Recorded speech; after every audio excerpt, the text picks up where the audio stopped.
Hello students, welcome to the class. My name is Priya Soni और हम अपना फार्माक्यूटिक्स का अपना नेक्स्ट सेशन स्टार्ट कर रहे हैं। ठीक है, जो कि है सेशन नंबर मे बी 7 है। तो हम इस वाले सेशन में पढ़ेंगे अबाउट प्रिजर्वेटिव्स। तो हमने पिछले वाले सेशन में स्वीटनिंग एजेंट्स के बारे में पढ़ लिया था, है ना। बेसिकली ये जो हमारा चैप्टर है, ये है अबाउट फार्माक्यूटिकल एड्स। ठीक है, ऐसी चीजें जो हमारे जो ड्रग होता है या मेडिसिन होता है उसके संग ऐड होती हैं, है ना। कोई भी इनका थेरेपेटिक इफेक्ट नहीं होता, लेकिन स्वीटनिंग होती, स्वीट करती है हमारे फॉर्मुलेशन को या थिक करती हैं। तो हमने अभी तक ऑर्गेनोलेप्टिक फार्मास्यूटिकल एड्स पढ़ लिया था, कलरिंग एजेंट्स पढ़ लिया था। ठीक है, अब और हमने स्वीटनिंग और फ्लेवरिंग एजेंट्स भी पढ़ लिया था। ठीक है, आज हम स्टार्ट करेंगे अपना प्रिजर्वेटिव से। तो प्रिजर्वेटिव्स क्या हैं, हमें वो पढ़ना है। ठीक है, तो preservatives are the substance commonly added to pharmaceutical products in order to prolong their shelf life।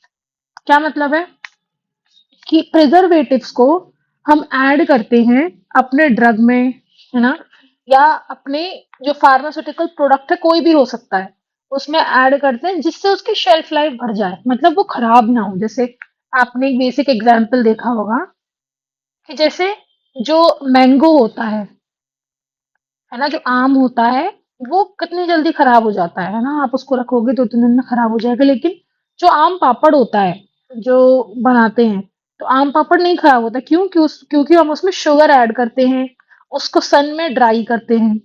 तो ये दोनों क्या होते हैं, ये दोनों एक तरीके से अपने आप को प्रिजर्वेटिव की तरह एक्ट करते हैं। प्रिजर्वेटिव से क्या होगा, ये जो मैंगो था वो पापड़ की फॉर्म में उसकी शेल्फ लाइफ जो है बढ़ गई। दूसरा, हम अपने डे टू डे में देखते हैं पिकल्स का, जो अचार होता है, पिकल्स में हम देखते हैं कितना सारा ऑयल होता है। उससे ऑयल से वो बहुत सालों तक खाए जा सकते हैं। तो इसमें जो पिकल्स में जो ऑयल है वो एज अ प्रिजर्वेटिव वर्क कर रहा है। क्लियर हुआ। तो ये होते हैं प्रिजर्वेटिव, जिससे किसी भी चीज की जो शेल्फ लाइफ है वो बढ़ जाए। In addition to preservative to products that have higher water content is essential to avoid alteration and dehydration by microorganism during storage। इसका क्या मतलब है कि जब हम प्रिजर्वेटिव को किसी भी प्रिजर्वेटिव को ऐड करते हैं, है ना, ऐसी चीज में जिसमें वाटर कंटेंट ज्यादा है, उससे क्या होता है। देखो, जो माइक्रो ऑर्गेनिज्म होते हैं, है ना, माइक्रो ऑर्गेनिज्म होते हैं जिसमें बैक्टीरिया आता है ना, फंजाई आती है ना। तो इसमें क्या होता है, ये जो ऑर्गेनिज्म होते हैं ना, ऐसी प्लेस पे ग्रो होना पसंद करते हैं जहाँ पे वाटर कंटेंट ज्यादा हो। वाटर कंटेंट ज्यादा हो, टेम्परेचर अच्छा हो, है ना, ह्यूमिडिटी हो। ह्यूमिडिटी वाटर से रिलेटेड है।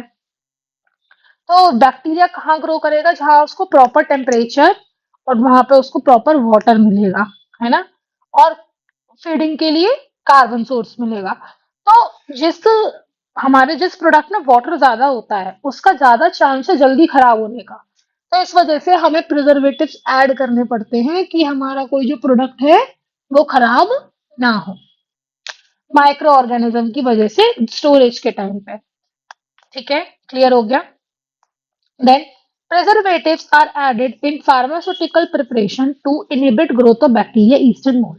क्यों ऐड करते हैं प्रिजर्वेटिव, जिससे कोई भी माइक्रो ऑर्गेनिज्म जो है वो ग्रो नहीं करे, है ना। अगर वो जो ग्रो नहीं करेगा तो ऑटोमेटिकली हमारी जो भी फार्मास्यूटिकल प्रोडक्ट है उसकी शेल्फ लाइफ अपने आप ही बढ़ जाएगी। क्योंकि यही रीजन है जिससे कोई चीज खराब होती है। क्या होता है, ब्रेड होता है ना, घर में बहुत दिन ब्रेड पड़े रहे तो उसके ऊपर भी आपको, और अगर थोड़ा सा उसको मॉइस्चर मिल जाए तो आप देखोगे छोटे छोटे छोटे छोटे मोल्ड फंगस ग्रो हो जाएगी। क्या है, उसको फूड मिल गया, है ना, उसको वाटर मिल गया, और वो ऐसे अच्छे से ह्यूमिड एरिया में रखिए, डैम्प एरिया में रखिए, तो जो माइक्रो ऑर्गेनिज्म है ना वो ग्रो होने लगते हैं। Next, chemical preservation cannot totally keep products away from spoiling, but they slow down the spoiling process caused by microorganism।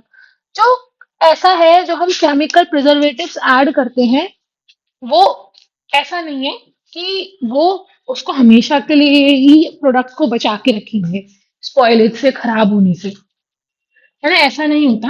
लेकिन जो ये खराब होने की जो रेट होती है, जिस दर से वो खराब होता है, वो कम हो जाती है बाय एडिंग प्रिजर्वेटिव्स। क्लियर हुआ? Then frozen and canned products often do not contain any preservative. जो चीज, एक देखो, एक चीज इससे आपको पता चलेगा, हमने डीप फ्रीजर देखा होगा, ठीक है?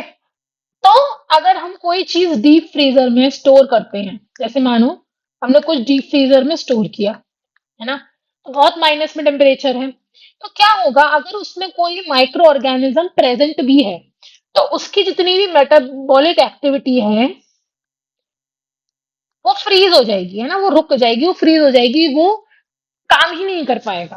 तो जो प्रोडक्ट्स डीप फ्रीज होने होते हैं उसमें हम प्रिजर्वेटिव्स नहीं डालते हैं। या केन्ड फूड, अब देखो ये आपका केन है ना? तो केन को जब केन करा जाता है, केन बना मतलब बनाया जाता है या फिल किया जाता है, तो उनको वैक्यूम में फिल किया जाता है, ठीक है? क्या मतलब है कि हम लोगों ने सारी एयर बाहर निकाल दी केन फूड की और उसको वैक्यूम में पैक किया। और जब एयर ही नहीं है तो माइक्रो ऑर्गेनिज्म कहाँ से आएंगे?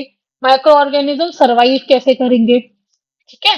तो जो केन्ड और फ्रोजन फूड होते हैं उसको हम वैक्यूम में पैक करते हैं, वैक्यूम पैक करते हैं, जिससे ऑटोमेटिकली उनकी जो शेल्फ लाइफ होती है वो बढ़ जाती है।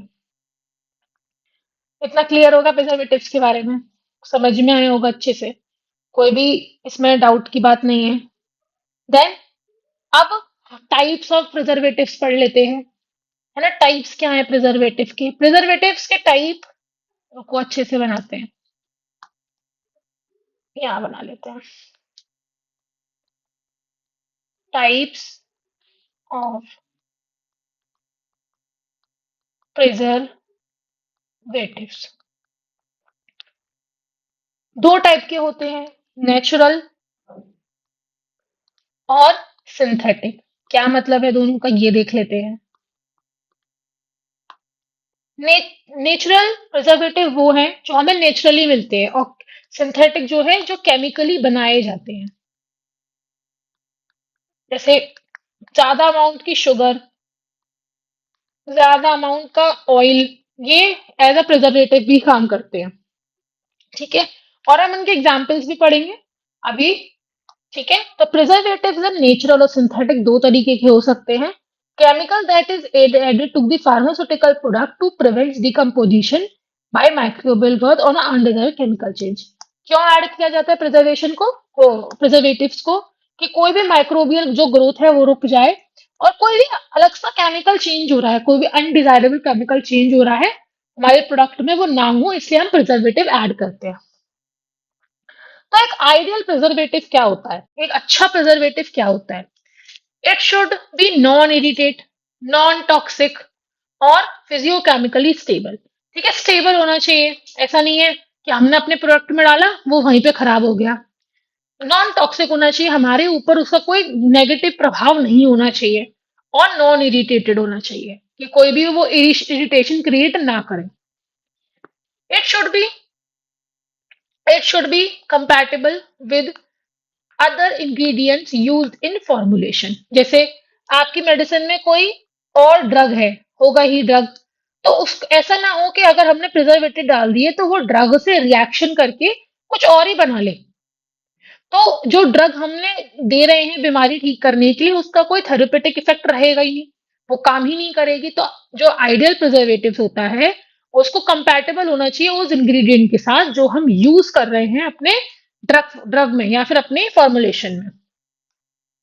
It should act anti microbial agent, exert wide spectrum of activity. मतलब ऐसे उसको ऐसा एक एजेंट की तरह बिहेव करना चाहिए जो एंटी माइक्रोबियल हो, जिससे कोई भी माइक्रोब्स या कोई भी माइक्रो ऑर्गेनिज्म ग्रो ना करे। Then it should be potent and act effectively on a small concentration. Strong हो, है ना? ऐसा नहीं है कि 5 ml की दवाई में हमको 5 ml प्रिजर्वेटिव डालना पड़ रहा है, इतना स्ट्रांग हो कि 5 ml में हमारा 0.1 ml से काम चल रहा है। समझ रहे हो? उसको थोड़ी सी क्वांटिटी में ऐड करने की जरूरत हो। Then it should maintain activity throughout the product manufacturing shelf life and uses. जब तक वो प्रोडक्ट यूज हो रहा है, जब तक मानो उसकी एक्सपायरी है, तब तक वो काम करे। ऐसा नहीं है कि 10 दिन बाद उसने अपना काम करना ही बंद कर दिया और 10 दिन बाद जो ग्रोथ है वो हो गई। समझ में आया? एक और मेरे पास मैंने अटैच किए थे, देखो। प्रिजर्वेटिव्स की आइडियल प्रॉपर्टी इसमें भी है, तो हम इसको पढ़ लेते हैं थोड़ा सा और फिर हम अपना टाइप्स पे आएंगे। तो preservative is a natural and synthetic substance जो हम फूड में ऐड करते हैं, फार्मास्यूटिकल सब्सटेंसेस में ऐड करते हैं, पेंट में ऐड करते हैं, या बायोलॉजिकल सैंपल्स या वुड में ऐड करते हैं। इससे क्या होता है, ये माइक्रोबियल जो ग्रोथ है और अनवांटेड केमिकल चेंज है उनको रोकता है, जिससे जो हमारा प्रोडक्ट है वो खराब ना हो। Then these are chemicals that are commonly added to many food। ये ऐसा केमिकल है जो फूड में, फार्मास्यूटिकल प्रोडक्ट्स में हम लोग ऐड करते हैं in order to extend the shelf life. Then preservatives are added specially to the product having greater water content. वही जिसमें वाटर कंटेंट ज्यादा होता है वहां पे हम लोग प्रिफर करते हैं कि जो हम प्रिजर्वेटिव है उसको ऐड करें, जिससे जो खराब ना हो। Then preservatives are added in food, prevent growth of bacteria, yeast, mold that cause disease। ऐसे बैक्टीरिया या फंगस को ग्रो होने से रोकता है जो हमको डिजीज कर सकता है।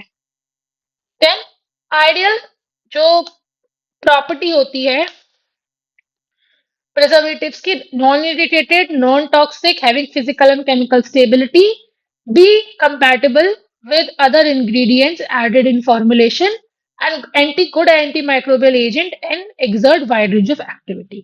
ये सब चीजें हम पढ़ चुके हैं और ये हमारा इसमें नया था पॉइंट था कि केमिकली और फिजिकली स्टेबल हो। ठीक है।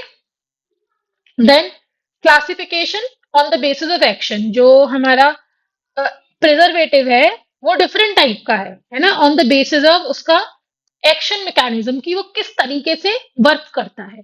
तो पहला है antioxidants, then anti microbial agents and chelating agents. इनको हम on the basis of mechanism 3 भाग में बांट सकते हैं, 3 पार्ट में डिवाइड कर सकते हैं। देन जो हमारा, और on the basis of source हमने अभी ये पढ़ा है कि नेचुरल जो नेचर से मिलते हैं और आर्टिफिशियल जो हमारे केमिकल्स है, जो मैनमेड केमिकल्स हैं। ठीक है, तो आप इसको नोट कर लो। ये दो दो तरीके से हम इसको डिवाइड कर सकते हैं। नोट इन योर नोटबुक्स, तुरंत नोट करो इसको। आता है प्रिजर्वेटिव से बहुत क्वेश्चंस आते हैं कि इंपॉर्टेंट टॉपिक है। Preservatives on the basis of mechanism, antioxidant, antimicrobial agent और चिलेटिंग एजेंट। और सोर्स के बेसिस पे कि कहाँ से प्राप्त हो रहा है, वो है हमारे पास से नेचुरल प्रिजर्वेटिव्स और आर्टिफिशियल प्रिजर्वेटिव्स। ठीक है, I am giving you 1 minute, लिख लो इन दोनों चीजों को।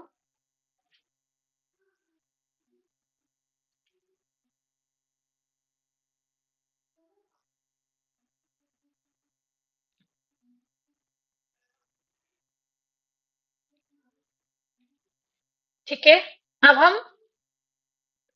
टाइप्स एंड यूजेस पढ़ते हैं। देखो, on the basis of mechanism हमने 3 टाइप के पढ़े। एंटीऑक्सीडेंट्स पर पहले पढ़ते हैं कि एंटीऑक्सीडेंट्स क्या होते हैं। The agent that prevents oxidation of drug which otherwise undergo degradation due to oxidation as a sensitive to। ऐसी चीजें, ऐसे जो ड्रग हैं या ऐसे कोई प्रोडक्ट है जो कि ऑक्सीजन से सेंसिटिव है ना। क्या होता है, ऑक्सीजन के मिलते ही वो खराब हो जाएंगे। ठीक है, डिग्रेड हो जाएंगे ड्यू टू ऑक्सीडेशन। ठीक है, ऐसी चीजों में हम एंटीऑक्सीडेंट्स यूज करते हैं। तो एंटीऑक्सीडेंट्स इस टाइप के हमारे प्रिजर्वेटिव हैं जो कि इस ऑक्सीजन को कंज्यूम कर लेते हैं, इस ऑक्सीजन को हटा देते हैं, है ना, जिससे जो हमारा प्रोडक्ट है वो सही रहता है, उस प्रोडक्ट में कोई कमी नहीं आती है। समझे? तो कुछ एग्जाम्पल लिखो, तुरंत इसे नोट करो। विटामिन ई, विटामिन सी आपने सुना होगा कि विटामिन सी खाओ, विटामिन सी फेस पे लगाओ, उससे क्या होगा, ये एंटीऑक्सीडेंट की तरह काम करता है। ठीक है, फोटो एजिंग नहीं होगी, आपने ये वर्ड सुना होगा, आजकल बहुत चल रहा है। ठीक है, तो ये सब क्या है, vitamin C, vitamin E is a type of antioxidant, and we have butylated hydroxyanisole, है ना, ये भी एक तरीके का एंटीऑक्सीडेंट है। तो एंटीऑक्सीडेंट किस लिए, किस पे यूज होते हैं, कोई चीज अगर ऑक्सीजन से सेंसिटिव है, क्योंकि ये ऑक्सीजन को हटाने का स्केवेंजर की तरह काम करते हैं, ऑक्सीजन को हटाने का काम करते हैं। Then we have anti microbial agent. These are agents that act against gram positive and gram negative microorganism. देखो दो तरीके के बैक्टीरिया होते हैं, जैसे एक तो आके प्रोकैरियोट यूकेरियोट हमने सेल पढ़ा था, तो ऐसे ही प्रोकैरियोट जो बैक्टीरिया होते हैं वो भी दो टाइप के होते हैं, ग्राम पॉजिटिव और ग्राम नेगेटिव। तो क्या होता है, ये बेसिकली किस बेसिस पर डिवाइड किए गए हैं, ये ग्राम स्टेनिंग के बेसिस पे डिवाइड है। एक स्टेनिंग टेक्निक होती है जिसमें हम क्रिस्टल वॉयलेट और सेफ्रॉनिन डाई यूज करते हैं। ठीक है, तो अगर पर्पल कलर के दिखते हैं तो हमारे, एक सेकेंड मैं अच्छे से ड्रॉ कर देती हूँ, नहीं तो आपको समझ में नहीं आएगा।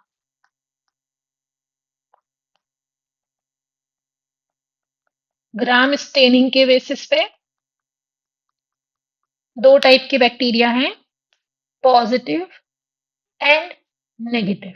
ठीक है, ग्राम स्टेनिंग में हम क्या क्या यूज करते हैं, प्राइमरी डाई जो होती है वो क्रिस्टल वॉयलेट होती है। ठीक है, ये काम,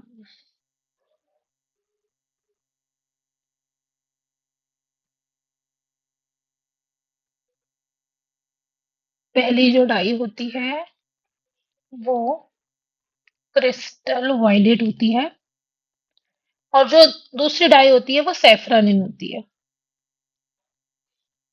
ठीक है, तो जो ग्राम पॉजिटिव बैक्टीरिया होते हैं वो कैसे कलर के दिखते हैं, वो पर्पल कलर के दिखते हैं। कैसे, पर्पल, ब्लूइश पर्पल से दिखते हैं। ठीक है, जो कि क्रिस्टल वॉयलेट का कलर होता है। और जो ग्राम नेगेटिव बैक्टीरिया होते हैं वो रेड पिंक कलर के दिखते हैं माइक्रोस्कोप के अंदर। ठीक है, तो ये दो टाइप के बैक्टीरिया होते हैं, किस बेसिस पे, ग्राम स्टेनिंग के बेसिस पे। किसी दिन हम पूरा प्रोसीजर पढ़ेंगे ग्राम स्टेनिंग का। तो ये दोनों एंटी माइक्रोबियल जो एजेंट है वो दोनों ग्राम पॉजिटिव ग्राम नेगेटिव दोनों ही बैक्टीरिया को हटाने का काम करते हैं, जो कि हमारे फार्मास्यूटिकल जो प्रोडक्ट्स हैं उसको डिग्रेड कर देते हैं। ठीक है, क्लियर हुआ, ग्राम नेगेटिव ग्राम पॉजिटिव दोनों टाइप की बैक्टीरिया को हटाने का काम करते हैं। क्लियर है, समझ आया। अब इसके एग्जाम्पल पढ़ लेते हैं, क्या है, सोडियम बेंजोएट, ये बहुत ज्यादा यूज होता है। आप बहुत चीजों को देखोगे ना उठा के, अपना जो भी प्रिजर्वेशन वाली चीजें हैं जिसमें जैसे जूसेस, जूस होता है ना, जूस के अंदर सोडियम बेंजोएट होता है। सॉर्बिटेट्स एंड मिथाइलिन मिथाइल पैराबीन, ये क्या होते हैं, ये एंटी माइक्रोबियल एजेंट्स होते हैं। Chelating agents. These agents which form the complex with pharmaceutical ingredients and prevent degradation of pharmaceutical formulation. ठीक है, चलेटिंग एजेंट्स क्या होते हैं, ये कॉम्प्लेक्स बना लेते हैं, है ना, फार्मास्यूटिकल इंग्रेडिएंट्स के साथ, जिससे वो उनका जो फॉर्मुलेशन है वो स्टेबल हो, वो खराब ना हो। क्या होता है बेसिकली, एक आप चिलेटिंग एजेंट पढ़ोगे जब आप अपनी लैब्स में जाओगे, है ना, जिसको हम ईडीटीए भी कहते हैं। तो जो चिलेटिंग एजेंट है वो क्या करता है, जैसे दो मेटल आयंस होते हैं, दो मेटल आयंस है, ये एक मेटल है आयन है, ये एक मेटल आयन है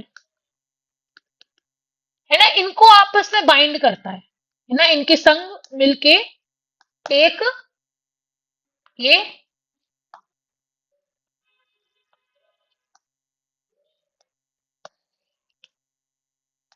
ये अरे यार, ये एक मेटल आयन है, ये एक मेटल आयन है, ध्यान रखना मेटल आयन जिस पे चार्ज होता है, दोनों के बीच में आके उन दोनों को जोड़ देता है।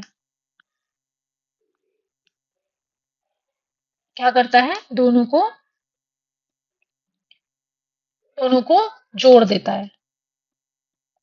इससे क्या होता है? ये जो इंग्रेडिएंट होता है ना?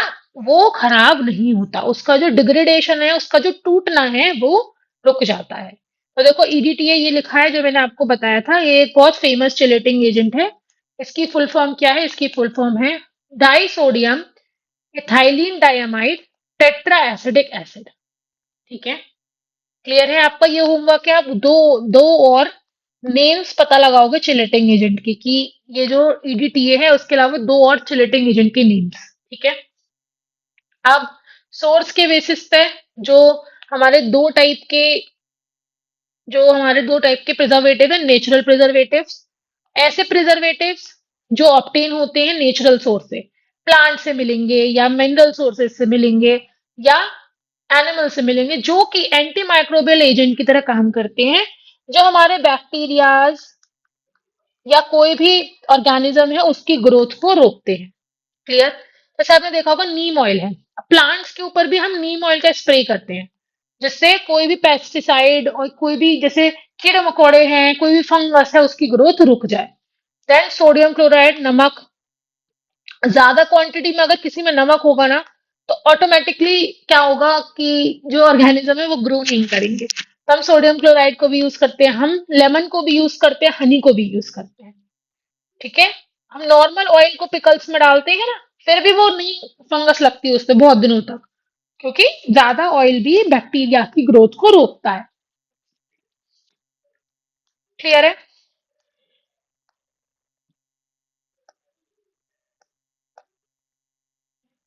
ठीक है, समझ में आया? रोकता है। देन अब हम पढ़ते हैं आर्टिफिशियल। आर्टिफिशियल क्या होते हैं? जो केमिकल से बनाए जाते हैं, केमिकल सिंथेसिस से बनते हैं, और ये बहुत थोड़ी सी कंसंट्रेशन में यूज होते हैं, बहुत थोड़े से अमाउंट में यूज होते हैं, लेकिन ये फंक्शन बहुत अच्छा करते हैं और बिल्कुल भी बहुत दिनों तक प्रोडक्ट को स्टेबल रखते हैं। जैसे बेंजोइट्स, सोडियम बेंजोइट, सॉर्बिटेट्स, है ना, प्रोपिनेट्स, नाइट्राइट्स, ये सारे एग्जाम्पल हैं। आप एक एग्जाम्पल यहाँ पे भी देखो। देखो, एंटीऑक्सीडेंट्स के बेसिस पे vitamin E, vitamin C, BHA, then anti microbial agent benzoate, sorbitates. और देखो ईडीटीए के अलावा दो और चिलेटिंग एजेंट्स का नाम है क्या क्या? Citric acid and polyphosphate. ये भी चिलेटिंग एजेंट की तरह यूज होते हैं। और neem oil, lemon, honey natural preservative है। बेंजोइड, नाइट्राइट्स, प्रोपेनॉइड्स ये हमारे आर्टिफिशियल प्रिजर्वेटिव्स हैं। क्लियर है? हम एक एक करके थोड़े से हम अपने प्रिजर्वेटिव्स के बारे में पढ़ेंगे, जो कि हमारे ethyl alcohol, tocopherol, sodium benzoate, methylene paraben ये है। उससे पहले हम एक ये थ्योरी पार्ट पढ़ते हैं कि हम किसी जो हमारा प्रिजर्वेटिव उसको कैसे सेलेक्ट करेंगे। वो स्टेबल होना चाहिए, हाईली इफेक्टिव होना चाहिए, है ना, काम अच्छे से करे अपना, और वो थोड़ी सी ही कंसंट्रेशन में यूज हो रहा है, थोड़ी सी मात्रा में ही यूज हो रहा है, लेकिन वो काम अच्छा कर रहा है। रिएक्ट नहीं करना चाहिए अदर इंग्रेडिएंट्स के साथ, और कोई हार्मफुल सब्सटेंस नहीं बनाए, जैसे हम तो उसको अच्छे के लिए डाल रहे हैं कि खराब ना हो और वो हमें बीमारी कर दे। सॉल्युबल इजी हो, इजीली सॉल्युबल हो जाए, है ना, ऐसा नहीं हो कि उसको सॉल्युबल, उसको घोलने में टाइम लग रहा है, इजीली कि जो जिसमें भी हम उसे डाल रहे हैं इजी मिल जाए। देन कोई भी स्मेल नहीं होनी चाहिए, कोई भी टेस्ट नहीं होना चाहिए, ओडोरलेस और कलरलेस होना चाहिए, जिससे लोगों को पता नहीं चले कि इसमें हमारा डला हुआ है preservatives. And physiochemical properties of the preservative should not affect the pH. ऐसा कुछ ना करे कि जो हमारी दवाई का पीएच है, जो हमारा पावर ऑफ हाइड्रोजन होती है पीएच, जैसे जो जीरो हमारे 1 से लेके 14 तक होती है, वो खराब ना करे, है ना। जो अगर हमारी दवाई का पीएच है, वही पीएच हमारी दवाई का मेंटेन रहे। Should not produce any sensitising effect, toxic और इरिटेट ना करे, टॉक्सिक कोई टॉक्सिसिटी नहीं दे हमारी चीजों को। एडवांटेज क्या होती है बच्चों ये प्रिजर्वेटिव यूज करने की, है ना? Consistency, texture provide, thickness provide करता है, उसको कंसिस्टेंसी प्रोवाइड करता है, और माइक्रो ऑर्गेनिज्म की ग्रोथ को रोकता है ना, अपीयरेंस ऑफ अ प्रोडक्ट को बढ़ाता है, look edible, safe and consume. हम उसको काफी दिन, ऐसी चीज जिसमें प्रिजर्वेटिव है उसमें क्या होगा, जाहिर सी बात है बहुत दिनों तक उसमें कोई फंगस या बैक्टीरिया ग्रो नहीं करेगा, तो उसको हम सेफली कंज्यूम कर सकते हैं एक टाइम पीरियड के लिए। ऐसा नहीं है कि कल फैक्ट्री से बन के आया आज खराब हो गया। काफी दिनों के लिए उसको स्टोर करके हम यूज कर सकते हैं जब तक उसकी ड्रग की एक्सपायरी नहीं आ रही है। ठीक है। डिसएडवांटेज क्या है? Group of preservatives use in dry fruit drinks, tea, coffee are benzoate. कुछ कुछ लोग जो बेंजोएट से एलर्जिक होते हैं उनको ये जो बेंजोएट है वो एलर्जी करता है, जिसकी वजह से अस्थमा अटैक आ सकते हैं, स्किन रैशेज हो सकते हैं और ब्रेन डैमेज भी हो सकता है। तो बेंजोएट क्या होता है, बेंजोएट जो सोडियम बेंजोएट है कभी कभी एलर्जी भी क्रिएट करता है। तो पहले ये देख लीजिए कि आपको एलर्जी तो नहीं है, एलर्जी है तो आपको ये सब चीजें कंज्यूम नहीं करनी चाहिए। You should avoid this type of thing. उससे अच्छा आप नेचुरल जूस पियो, है ना, उसमें बेंजोएट नहीं होता। नेचुरल चीजों को आप कंज्यूम करोगे, दिक्कत नहीं होगी। देन यूज का क्या होते हैं, preservatives are added to food to fight spoilage caused by bacteria, mould and fungi. Spoilage को रोकता है, चीजें लॉन्ग टाइम तक हमारी फ्रेश रहती हैं और शेल्फ लाइफ बढ़ती है। Food preservatives are also use to slow and prevent changes in colour, colour के चेंजेस को रोकता है, फ्लेवर के चेंजेस को रोकता है, टेक्सचर के चेंजेस को रोकता है और डिले करता है किसको, रेंसिडिटी को। ठीक है, क्लियर हुआ? ठीक है। डेंसिटी क्या होता है, आपके लिए लिखवा देती हूँ, आप वैसे इसको खुद भी सर्च कर सकते हैं, इजी वर्ड है कि जो फैट एंड ऑयल होते हैं उनका ब्रेकडाउन, उनका ब्रेकडाउन हो जाता है। उससे क्या होता है कि उसकी जो टेस्ट है ना, टेक्सचर है, ओडोर है, वो खराब हो जाता है। तो ये फैट एंड ऑयल के ब्रेकडाउन को भी रोकते हैं प्रिजर्वेटिव्स। अब कुछ टाइप के प्रिजर्वेटिव्स हम पढ़ लेते हैं। ठीक है, इथाइल अल्कोहल ना, इथेनॉल एक बैक्टीरियल साइडल होता है। इथेनॉल जब यूज होता है तो बैक्टीरिया की जो ग्रोथ है वो रुक जाती है ना। कितना कंसंट्रेशन यूज करते हैं, 70% वॉल्यूम बाय वॉल्यूम यूज करते हैं। So anti microbial activity is enhanced in the presence of edetic acid and edetic salts. Ethanol is inactivated in the presence of non-ionic surfactants, is effective against the bacterial spores. क्या होता है, ethanol को हम bacteria के against use करते हैं। ठीक है। Then we have tocopherols. Tocopherols क्या होते हैं, alpha tocopherols is a source of vitamin E and is the commercial available preservatives. ये विटामिन ई का जो सिंथेटिक फॉर्म है जो बनाया गया है वो क्या होता है, वो टोकोफेरॉल है और ये अवेलेबल होता है आजकल चीजों में भी टोकोफेरॉल होता है। कहते हैं ना विटामिन ई के सीरम लगा रहे हैं या तो हमारे ये सनस्क्रीन में विटामिन ई है, तो वो क्या होता है, वो बेसिकली टोकोफेरॉल ही होता है। तो विटामिन ई का इफेक्ट भी देता है और हमें प्रिजर्वेशन भी देता है, प्रिजर्वेटिव की तरह काम भी करता है। Almost tocopherol, the beta delta gamma tocopherols are considered to be more effective. Antioxidants की तरह हम टोकोफेरॉल को, विटामिन ई को यूज करते हैं। और जो काफी टाइप के होते हैं, देखो अल्फा होता है, बीटा होता है, गामा होता है, डेल्टा होता है। तो इस जो ये टोकोफेरॉल है इसमें सबसे बेस्ट कौन सा होता है, beta delta gamma. Then tocopherols are of value in oil और फैट बेस्ड फार्मास्यूटिकल प्रोडक्ट्स। देखो क्यों, क्यों ऑयल बेस्ड और फार्मास्यूटिकल प्रोडक्ट में यूज होता है ना। ये यूज कितना कम परसेंटेज यूज हो रहा है, देखो 0.01 केवल, है ना। क्यों यूज होता है, क्योंकि हमें पता है रेंसिडिटी की प्रोसेस होती है। अभी हमने पढ़ा रेंसिडिटी मतलब जो हमारे फैट हैं, जो हमारे ऑयल्स हैं, उनका ब्रेकडाउन होने लगता है। तो उसको प्रिवेंट करने के लिए सबसे बेस्ट जो हम यूज करते हैं वो हम यूज करते हैं विटामिन ई, क्योंकि डेंसिटी ऑक्सीजन की प्रेजेंस में बढ़ती है इस वजह से। Then we have sodium benzoate, आपको बहुत जगह दिखेगा sodium benzoate, used as preservative that becomes effective as a concentration, इतने concentration में यूज करते हैं 0.02, है ना। ओरल मेडिसिन में, है ना, पेरेंटरनल प्रोडक्ट्स में जिसको हम माउथ से कंज्यूम कर रहे हैं। देन कॉस्मेटिक में बेंजोइट यूज हो सोडियम बेंजोइट यूज होता है। आज आप अपने जितने भी कॉस्मेटिक प्रोडक्ट हैं, आपके घर में जो भी दवाएं हैं, सबके पीछे पढ़ के देखना कि कौन कौन सा प्रिजर्वेटिव प्रेजेंट है और उसकी लिस्ट बनाना। इफेक्टिव ओवर नैरो पीएच, जिसमें नैरो पीएच की रेंज होती है, जैसे पीएच चेंजेस ज्यादा नहीं करने होते तो हम सोडियम बेंजोएट यूज करते हैं, है ना। It is use in preference to benzoic acid due to greater, एक बेंजोइक एसिड है वो भी यूज होता है एज अ प्रिजर्वेटिव, लेकिन सोडियम बेंजोइट को हम प्रेफर करते हैं। क्यों? क्योंकि इसकी जो सॉल्युबिलिटी होती है वो ज्यादा होती है, they are more soluble. It में impact and unpleasant flavour to the product. और कभी कभी सोडियम बेंजोएट का एक आफ्टर टेस्ट होता है, आपने कुछ पिया उसके बाद आपको पीछे से कोई अजीब सा टेस्ट आएगा, तो कभी कभी अनप्लीजेंट फ्लेवर भी हमारे उसमें ऐड कर देते हैं। सेफ, फिर भी कंपैरेटिवली सेफ है इसलिए हम इन्हें यूज कर रहे हैं। Potassium benzoate, potassium benzoate preservatives efficacy increase with decreasing pH and most effective of below 5 4.5 pH। तो 1 से 14 तक pH है, 7 तक 7 न्यूट्रल होता है ना, और ये एसिड होता है, और 7 के बाद 14 तक बेस होता है। तो जो कम पीएच में ये जो पोटेशियम बेंजोएट है, ये एसिडिक मीडियम में ज्यादा अच्छे से वर्क करता है।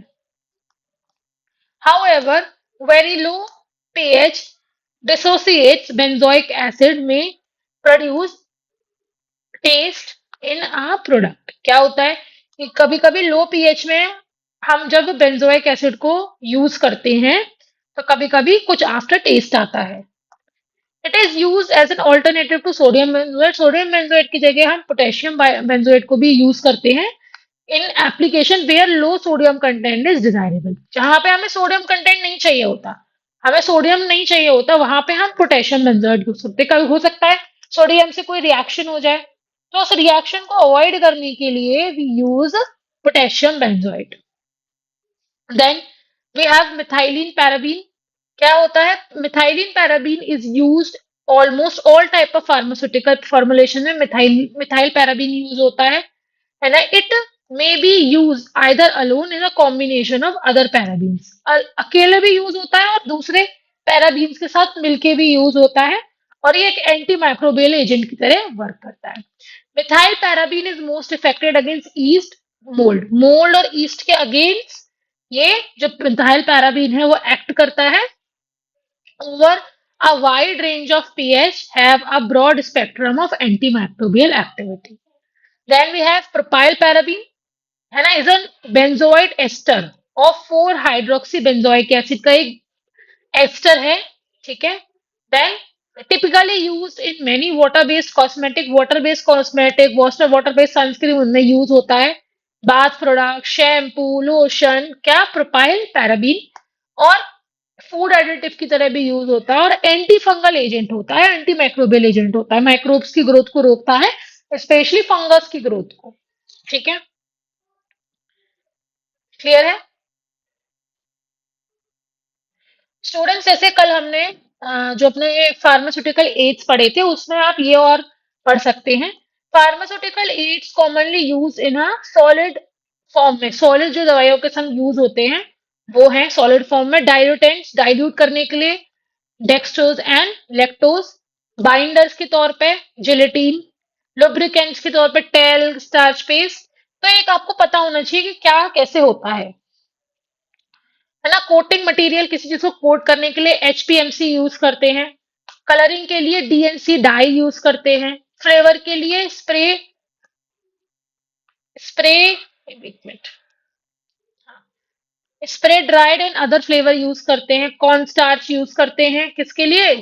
ग्लाइडेंट्स के लिए।